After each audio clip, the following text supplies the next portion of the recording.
अस्सलाम वालेकुम व्यूअर, कैसे हैं आप? उम्मीद है सब खैरियत से होंगे। मज़ाक के बारे में कहा जाता है कि ये ज़िंदगी का एक लाजमी हिस्सा है। जिस ज़िंदगी में मज़ा नहीं वो बेकार है, और जिसमें मज़ा है चाहे थोड़ा सा ही हो वो उसे मज़ेदार और भरपूर बना देता है। जैसा कि आजकल सोशल मीडिया पर बहुत मज़ाक चल रहा है। इस मज़ाक ने तो हमारे मौलाना साहबान को भी नहीं बख्शा। एक वक्त था जब मौलवी साहब हंसने पर तनकीद करते थे और कहते थे कि तुम्हें किस बात की हंसी आ रही है, खुदा से माफ़ी मांगो, इतना ज़ोर से हंसते हो तो अल्लाह ताला का अज़ाब का से माफ़ी मांगनी चाहिए।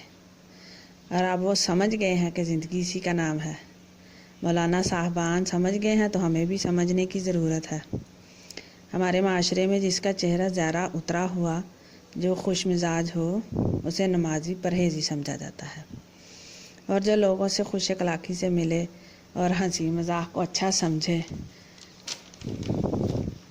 उसे भांड मिरासी कहते हैं। चलो अब इस ट्रेंड से भी जान छूटी। तारीख़ में ऐसे भी लोग गुज़रे हैं जो जंग के मैदान में मज़ाक से काम लेते थे और फ़ौजियों का हौसला बढ़ाते थे। उनमें से एक नाम बाब होप का भी है, जो ज़ख्मियों को कैंप में ले जाकर मरहम पट्टी के साथ मज़ाक से भी महसूस कराता था।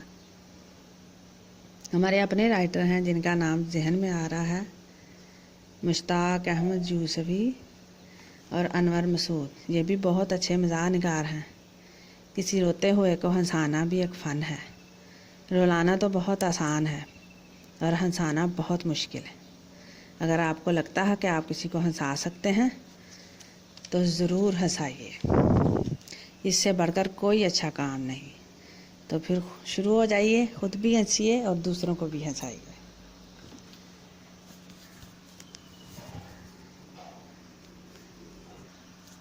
कभी बस आपको अगर मेरी बातें अच्छी लगी हों तो मेरे चैनल को सब्सक्राइब कीजिएगा, लाइक कीजिएगा, शेयर कीजिएगा। अल्लाह ताला आपको हामी नासिर हो।